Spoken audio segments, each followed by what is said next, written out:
He's the essence of logic. And so if we know that the eternal plan of God is for us to be one with Him, then what we have in front of us here is a counterfeit of that, a counterfeit oneness, where people think they're one with God, but they're not. This is what this passage is about, and this is why it's so critical that we understand this thing. We do not want to be deceived about this teaching right here.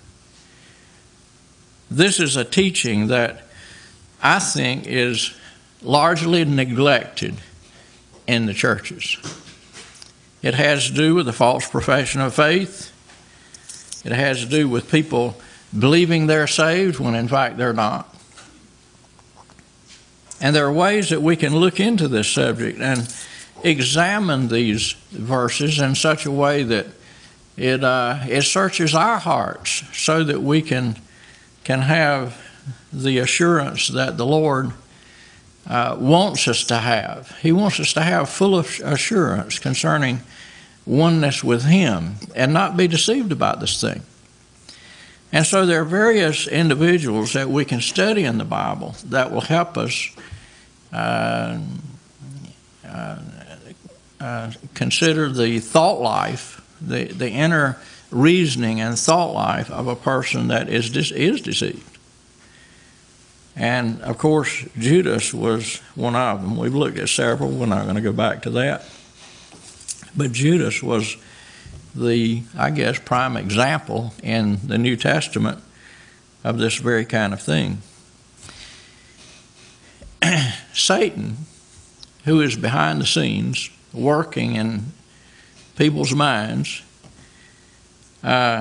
is the ultimate deceiver in this particular area right here. And one of the reasons we know that he's the ultimate deceiver is because, as it teaches in 2 Corinthians 11, his ministers will appear as angels of light, as ministers of righteousness, and they're not even saved. So Satan is a master counterfeiter, but he wants a oneness too. But he wants a oneness with himself. And so we have it at Pentecost, we have the Holy Spirit entering into the disciples.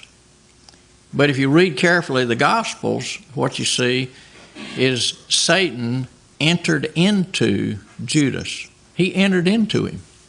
So it's very important to see the contrast between these two things and see the counterfeit working of Satan